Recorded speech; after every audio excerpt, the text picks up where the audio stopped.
Selamat datang kembali di channel Otamega TV. Kita akan kembali melanjutkan alur cerita kembali dari dunia dewa, part ke-30. Tidak usah lama-lama, kita langsung aja ke alur ceritanya. Setelah menghabiskan waktu 1 minggu di perjalanan, akhirnya King sampai di reruntuhan kuno, yang dimana wilayah tanah tandus yang terdapat oasis. Di tengah-tengah oasis itu juga terdapat sebuah pilar yang diikat ke berbagai sisi. Seluruh tempat itu berada di ruang lingkup formasi yang bernama Formasi Penjara Gelap 9 Istana. Sehingga King dan Killing merasa tidak nyaman ketika merasakan aura formasi ini. Formasi ini biasa digunakan oleh seorang kaisar dewa untuk menyegel penjahat dalam ruang lingkup kecil. Namun, jika ruang lingkupnya sebesar ini, membutuhkan ratusan kaisar dewa untuk membuatnya. Formasi ini merupakan formasi terbaik sejagat raya. Namun saat ini, formasi ini sedang tidak aktif. Walaupun King merasakan tidak nyaman dengan aura formasi ini, King tidak takut dengan formasi ini. King memiliki cara untuk keluar jika terkurung di dalam formasi ini. Tak lama berselang, puluhan perahu langit tiba di sana. Perahu langit itu berasal dari keluarga besar dari seluruh penjuru kota Yingyou dan juga para ras monster. King yang tidak melihat ada perahu langit keluarga He, King nanya, "Hesi, di mana keluargamu? Bukankah katamu mereka akan datang?"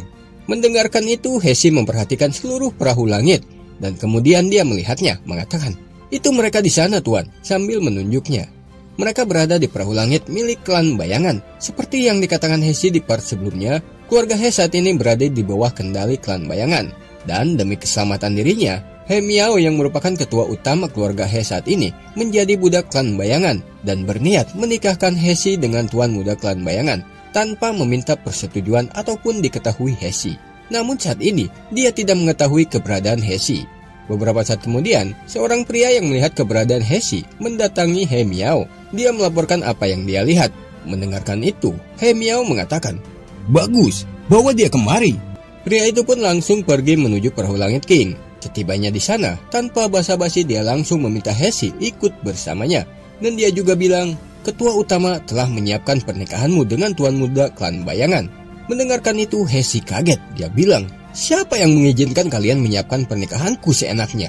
Hesi tidak mau ikut bersama pria itu. Hesi juga menolak menikah dengan tuan muda klan bayangan. Mendapatkan penolakan dari Hesi, pria itu kesal mengatakan, "Kau tak punya hak untuk menolak. Jika kau tak mau kembali sekarang juga, jangan salahkan aku jika bertindak kasar." Mendengarkan itu, King awalnya gak mau ikut campur. Tapi karena pria itu gak sopan, King gak akan membiarkan pria itu bertindak sesuka hati. Kesal King ikut campur, pria itu kembali mengatakan, "Berani sekali ikut campur urusan keluarga kami. Mau mati kau ya? Kaulah yang cari mati," kata King sambil mengeluarkan teknik tapak budanya, membunuh pria itu hingga menjadi debu. Melihat itu, Killing merasa kecewa, karena jika dia bisa memakannya, Killing bisa meningkatkan kekuatannya. Gak lama berselang, King merasakan aura yang sama dengan aura 3 tiruan alam raja yang dia bunuh di kediaman Chen. King mengajak mereka berdua pergi ke perahu langit klan bayangan. King berniat melahap orang yang mengeluarkan aura itu untuk meningkatkan kekuatannya. Di waktu yang sama, He Miao mendapatkan laporan dari anggotanya. Papan hidup Hehu telah hancur, menandakan Hehu telah mati. Orang yang bernama Hehu itu adalah orang yang tadi mau menjemput Hesi. Mendengar itu, si pria bermasker yang bernama Yingmu memarahi He Miao. Dia juga bilang, jika terjadi sesuatu kepada Hesi, seluruh keluarga He akan menerima akibatnya. He Miao meminta maaf atas kesalahan yang dibuatnya, dan dia berniat akan pergi seorang diri untuk menjemput Hesi untuk menebus kesalahannya. "Tidak perlu, kami sudah di sini," kata King yang sudah tiba di sana. Melihat kedatangan Hesi, He Miao mengatakan, "Hesi, akhirnya kamu datang juga. Kemarilah, Tuan Yingmu ingin bertemu denganmu." Hesi menjawab, "Ketua, aku datang bukan untuk pernikahan. Aku tidak akan menikah." "Kenapa? Kalian memutuskan pernikahanku seenaknya saja tanpa mempertimbangkan perasaanku?" He Miao kesal. Dia bilang, "Kurang ajar. Beraninya kau bicara kepadaku seperti itu. Kau adalah anggota keluarga He. Kau harus berkorban demi keluarga saat dibutuhkan."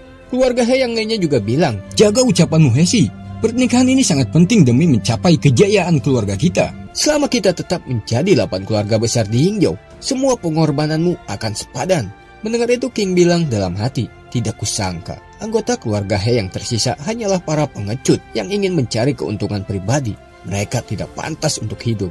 He Miao kembali bilang, Hesi, kuberikan satu kali kesempatan lagi. Apa kau bersedia menikah dengan tuan muda klan bayangan? King menimpali, dia bilang, kalian ini tuli atau tolol sih?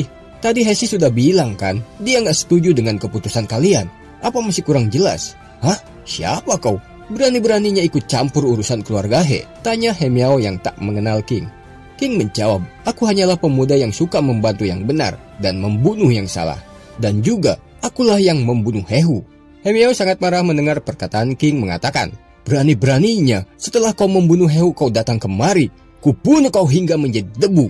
Namun King menyerahkan He Miao kepada Kiling agar Kiling melahapnya dan bisa meningkatkan kultivasinya. Tentu saja itu membuat Kiling sangat senang. Kiling berubah kembali menjadi wujud aslinya yang sangat besar. Melihat perubahan Kiling, He Miao sangat ketakutan berniat melarikan diri. Akan tetapi, Kiling langsung melompat menyerang He Miao dan langsung menelannya hidup-hidup. Anggota keluarga He lainnya panik. Ketua yang mereka andalkan mati tanpa ada perlawanan. Kemudian, Kiling langsung menyerang Yingmu dengan tangan besarnya hingga dia terlempar. Di saat tak berdaya, Kiling berniat akan langsung menelannya. Namun tiba-tiba sebuah serangan besar melesat menghantam dadanya hingga dia terhempas jauh ke sisi King. Apa itu?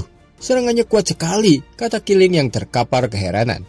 Ternyata, serangan itu berasal dari seorang yang bernama Ying Peng yang sebelumnya dia bersembunyi di dalam perahu langit. Akhirnya, tiruan alam raja keluar juga, kata King. Sedikit penjelasan, jadi tiruan alam raja itu maksudnya tubuh tiruan alam raja, namun tubuh aslinya berada di tempat lain.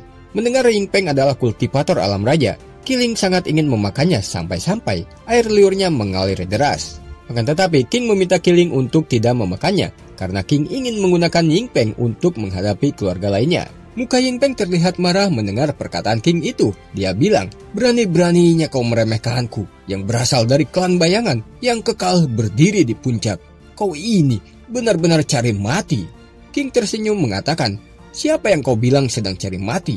Kemudian King mengeluarkan kekuatan iblis darahnya yang sangat kuat. Membuat Ying Peng panik karena dia menyadari orang yang ada di hadapannya adalah orang yang telah membunuh ketiga tubuh tiruan alam setengah raja waktu di keluarga Chen. Dia sadar jika membuat King marah maka tubuh tiruannya ini juga akan dimusnahkan. Sikap Ying Peng pun langsung berubah 180 derajat. Dia bilang, Tuan Muda King, mohon maaf, saya tidak tahu kalau Anda akan datang. Maafkan saya karena anak buah saya sudah membuat Anda marah. Dia tidak tahu diri, dia pantas untuk diberi hukuman. Mendengar itu, tanpa menunggu lama, Kiling langsung menghisap dan menelan hidup-hidup Yingmu. Beberapa saat kemudian, King bilang, aku tidak akan membunuhmu asalkan kau menjadi pelayanku. Sekarang, ikuti perintahku. Pergi dan tangkap kultivator alam raja dari suku Merak dan suku Burung Rok. Kemudian, Ying Peng pun langsung segera pergi, seolah-olah dia mengikuti perintah King. Tapi yang sebenarnya, Ying Peng tidak terima dijadikan pelayan King. Namun demi melarikan diri, dia berpura-pura menurut. Tapi bodohnya dia, ketika merasa sudah pergi jauh dari King, dia tertawa. Dia bilang, King, kau sudah tertipu. Suatu hari nanti akan kupenggal kepalamu. Mendengar itu, King secepat kilat melesat ke hadapan Ying Peng. Membuat Ying Peng terkejut mengatakan, apa? Bagaimana bisa? Kau bisa menyusulku? King menjawab, kau saja terlalu lambat. Padahal aku sudah memberimu kesempatan, tapi kau menyia-nyiakannya. Kemudian, King menggunakan teknik sangkar langit dan 5 penghancur manusia, menghempaskan Ying Peng ke perahu langit. Setelah terkena serangan itu, kekuatan dia lenyap dan juga tubuhnya berubah menjadi tua renta. Di momen itu, King langsung membunuh dengan teknik iblis hati Tao, yaitu menanamkan benih iblis dan langsung menariknya kembali. Melihat Ying Peng dikalahkan, beberapa orang segera pergi ke salah satu perahu langit. Di sana, mereka meminta perlindungan orang itu, yang mereka panggil Raja Xiao. Gak lama berselang, orang itu keluar dan mengatakan, kalian ingin aku menghadapi manusia biasa dan seekor binatang? Sungguh membosankan. Pria itu bernama Xiao Tian, kultivator alam setengah raja, yang berasal dari kerajaan Yongheng. Ya ampun, kukira seorang kultivator alam raja. Ternyata hanya kultivator alam setengah raja, ucap Kiling meremehkan. King menimpali, jangan gegabah Kiling. Semua orang menghormatinya, dia pasti cukup kuat. Jangan khawatir Tuan, aku akan memakannya, jawab Kiling percaya diri. Kiling langsung menerjang ke arah Xiao. Hanya binatang roh ingin berhadapan denganku? Kau sungguh tidak layak, kata Xiao sambil mengeluarkan teknik tapak Buddha.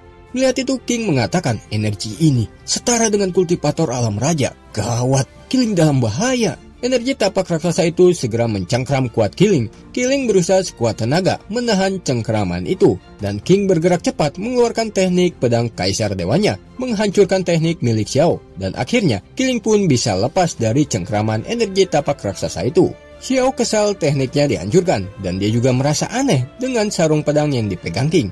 Sedangkan King merasa heran karena King merasakan adanya dua energi yang berada di dalam tubuh Xiao. Killing menghampiri King, dia bilang, "Tuan, aku yakin kau baik-baik saja melawannya, tapi aku merasa aneh. Kenapa dia bisa menggunakan kekuatan alam raja, padahal dia kultivator alam setengah raja?" King menjawab ketika dia menyerangnya, King merasakan ada sisa-sisa jiwa lain di dalam tubuh Xiao yang mengeluarkan gelombang energi makhluk abadi sejati.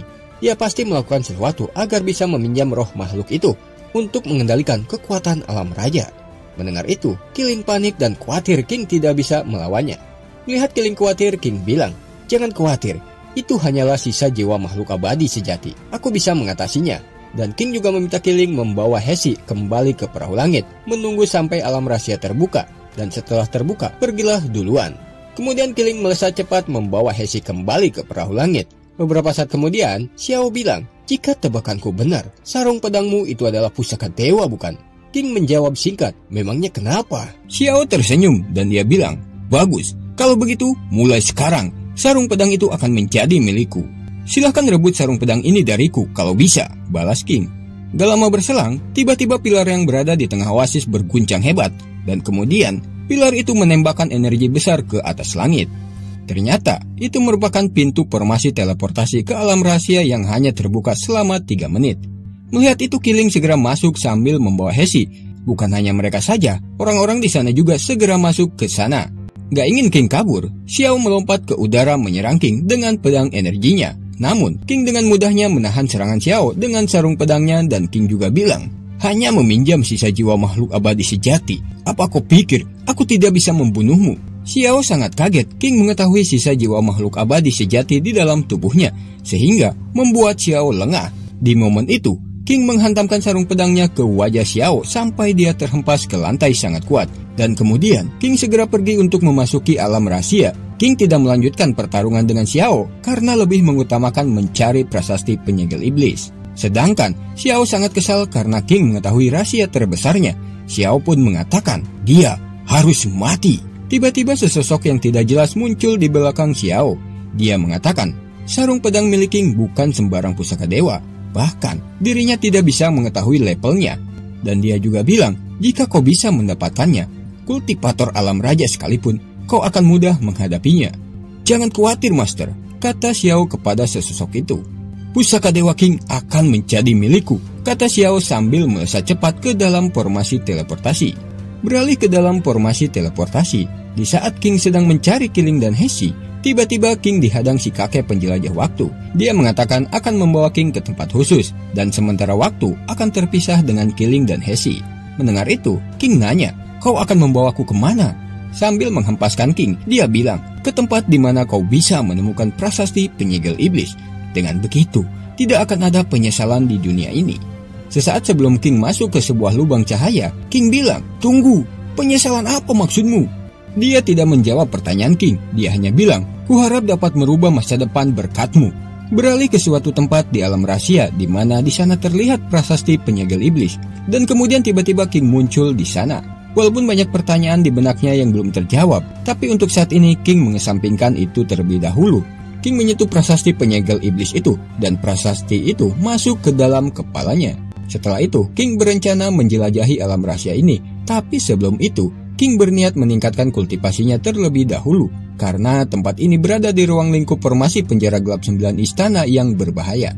Untuk menghindari serangan tidak terduga ketika menerobos, King memasang formasi abadi pembunuh terlebih dahulu, dan juga mengirim pesan kepada Killing untuk datang melindunginya.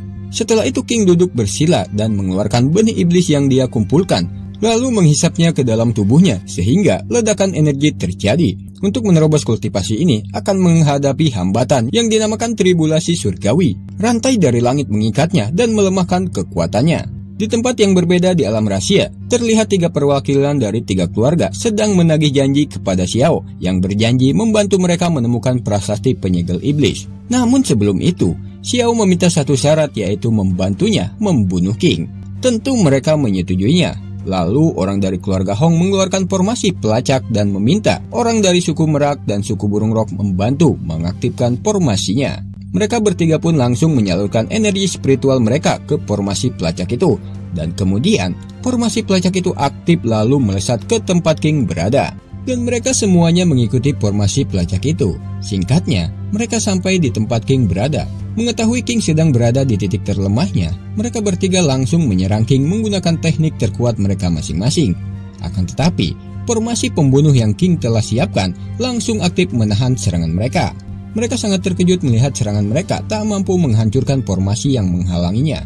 King berpikir keras mencari cara untuk melewati tribulasi ini, dan gak lama terbesit dalam pikiran King untuk memindahkannya ke mereka bertiga. Namun itu akan sulit karena ada Xiao pasti akan menghalangi rencananya. Dasar para pecundang, mundur, aku yang mengurus, kata Xiao kepada mereka bertiga. Kemudian Xiao mengeluarkan teknik pukulan darah naga, melesat menghantam formasi abadi pembunuh, dan formasi itu hancur berkeping-keping. Xiao tertawa senang mengatakan, aku sudah menghancurkan formasi pelindungmu. Sekarang tidak ada yang bisa melindungimu. Di saat genting, Killing datang tepat waktu mengatakan, siapa bilang tidak ada yang bisa melindunginya? Tidak akan kubiarkan kau menyakiti tuanku. King senang Killing datang tepat waktu, dan kemudian King meminta Killing untuk menahan Xiao sementara waktu. Sedangkan dirinya akan menghadapi ketiga orang itu. Mendengar itu, Killing bilang, kau sedang mengalami tribulasi yang berarti kekuatanmu melemah. Itu sangat berbahaya untukmu tuan, menghadapi kultivator alam setengah raja dengan kondisi sekarang. King menjawab, jangan khawatir. Aku punya rencana, kau hanya perlu membuat Xiao sibuk. Mendengar perkataan King, Killing tidak khawatir lagi. Dia pun langsung bersiap bertarung dengan Xiao dan memprovokasinya. Karena termakan provokasi Killing, Xiao pun langsung menerjang menyerang Killing. Mereka berdua saling bertukar serangan di udara. Di sisi lain, mereka bertiga langsung melesat menerjang akan menyerang King yang masih terikat rantai. Akan tetapi, di saat bersamaan King langsung merapalkan mantra dan mentransfer rantai itu kepada mereka bertiga. Mengikat tubuh mereka bertiga, lalu tiba-tiba tubuh mereka menjadi tua dan juga kekuatannya lenyap. Dan seperti biasa, King membunuh mereka dengan menghisap kultivasi mereka dengan benih iblis. Karena kekangan tribulasi telah menghilang, kini kekuatan King kembali pulih. Dan akhirnya, King bisa menerobos ke alam misteri dengan menyerap benih iblis. Gak lama setelah itu, Killing ambruk di tanah. Dia babak belur kewalahan melawan Xiao. Dan Killing berubah kembali ke wujud manusianya. Kemudian, King memberikan sebuah pil kepada Killing yang terluka. Dengan pil itu bisa memulihkan kekuatannya. Dan King mengatakan, sisanya serahkan kepadaku. Lihat mereka bertiga mati, Xiao mengatakan, betapa beruntungnya dirimu, bukannya membunuhmu. 3 orang kultivator alam setengah raja ini malah membantumu melewati tribulasi. King menjawab, mereka hanyalah kultivator alam setengah raja, tidak akan bisa membunuhku. Dan kau berani menyakiti Killing, kau akan membayarnya dengan nyawamu. King langsung menebaskan sarung pedangnya. Kekuatan besar dari sarung pedang itu melesat ke arah Xiao. Lihat itu, Xiao langsung menggunakan teknik pukulan naga darah. Akan tetapi, kekuatan serangan sarung pedang milik King lebih kuat sehingga teknik pukulan naga Xiao hancur dan serangan King mengenai Xiao. Xiao yang terluka, dia tidak percaya dengan kekuatan King yang menjadi lebih kuat dari sebelumnya. Tiba-tiba sesosok yang Xiao panggil Master muncul kembali. Dia meminta Xiao untuk segera melarikan diri. Jika tidak, kematianlah yang akan menghampirinya. Mendengarkan itu, Xiao langsung menggunakan teknik Mas Tai Yi, mantra terbang. Secepat kilat, Xiao melesat melarikan diri. King terkejut melihat Xiao menggunakan teknik itu. Melihat King terkejut, Killing bertanya, kenapa Tuan terlihat terkejut? Apa bagusnya teknik itu? King menjawab, tidak ada, hanya saja teknik itu akulah yang membuatnya. King pun teringat ketika berada di dunia dewa.